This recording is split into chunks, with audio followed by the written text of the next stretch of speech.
Chers élèves de la deuxième année collège, bonjour. On se retrouve dans cette vidéo pour corriger ensemble l'évaluation diagnostique dont les objectifs sont l'autocorrection et la consolidation des notions évoquées dans ces exercices. Commençons par la compréhension de l'écrit. Première question, d'où est extrait ce texte et quel en est l'auteur? Au-dessous du texte, vous avez Agnès Marietta. Agnès Marietta, c'est une autrice française née en 1967. Elle a écrit 4 pièces de théâtre.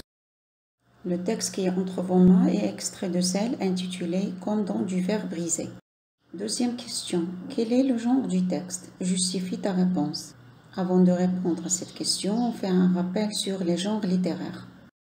On peut distinguer 4 grands genres littéraires: poétique, romanesque, théâtral et le genre épistolaire. Au sein de chaque grand genre littéraire, on trouve des sous-genres.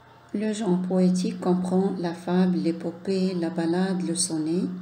Le genre romanesque regroupe le roman, la nouvelle, le conte et d'autres genres aussi. Le théâtre comprend la tragédie, la comédie et le drame.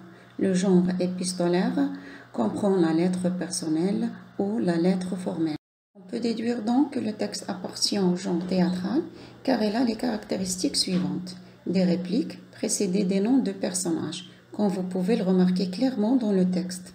Troisième question, combien y a-t-il de personnages dans ce texte? Toujours en se référant au texte, on peut remarquer que les noms des personnages qui parlent est mis en gras. Donc vous avez la femme, l'homme 1 et l'homme 2. Vous aurez donc comme réponse, il y a 3 personnages dans ce texte, la femme, l'homme 1 et l'homme 2. Question 4. Ajoute une didascalie pour présenter au spectateur cette scène. Tout d'abord, il faut définir c'est quoi une didascalie.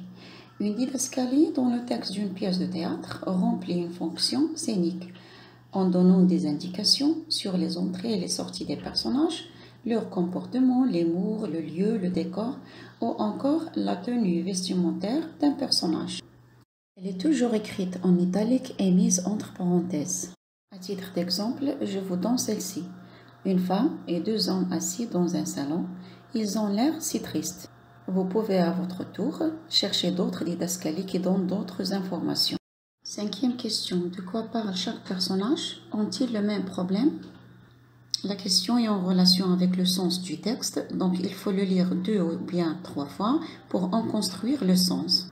Après une bonne lecture du texte, donc on peut déduire que chaque personnage parle de ses souffrances et de ses peines. Deuxième question, non, ils ne souffrent pas de la même douleur. Chacun a un problème personnel qui est différent de celui des autres. Ou bien vous pouvez tout simplement dire, ils ne souffrent pas du même problème. Concentrez-vous sur un point très important ici. Quand vous avez une question dont la réponse est non, il n'est pas suffisant d'écrire non, mais il faut donner toute la phrase complète, qui va être à la forme négative, bien entendu. Sixième question relève des expressions de sentiments et dit s'il s'agit de sentiments agréables ou désagréables. Selon les répliques des personnages, chacun d'eux exprime une douleur et une peine intense. Et il manifeste ses sentiments avec des expressions comme « j'étais abandonné ». C'est une réplique prononcée par la femme. Deuxième expression, « j'avais toujours une peur dans la tête ». C'est un sentiment exprimé par l'homme 1. Les sentiments exprimés ici sont désagréables, qui reflètent le degré de la souffrance et de la peine, qui déchirent leur cœur. Septième question, la femme était-elle heureuse? Deuxième partie de la question, c'est pourquoi? Revenons à la réplique de la femme. Femme, ce qui est difficile, c'est de ne rien attendre du tout. Il y a eu peu de moments où je n'attendais pas quelque chose. Une lettre, un compliment, un remerciement. Mais mes enfants, j'attendais quelque chose. De mon mari, un signe, un geste, une lettre. J'étais abandonnée.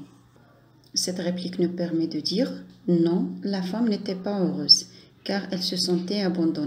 La réplique donc traduit clairement une peine déchirante, un malheur qui la blesse profondément, car elle a été délaissée par son mari ainsi que ses enfants. Question suivante, quelle était l'ambition de l'homme 2? Revenons toujours aux répliques. L'homme 2, pendant longtemps j'ai cru que j'avais le droit de juger, le droit de me mettre au-dessus des autres. Pour les juger, pour les changer, les corriger. J'ai cru que j'avais le droit plus que les autres. de leur apprendre aux autres comment il fallait penser. D'après ces énoncés, on peut dire donc que l'homme 2 avait l'ambition de se mettre au-dessus des autres et d'avoir le pouvoir de les juger, les corriger et leur apprendre comment penser. La vidéo est arrivée à sa fin, je vous dis merci, on se rencontre dans une autre vidéo pour corriger la suite de l'évaluation. Au revoir.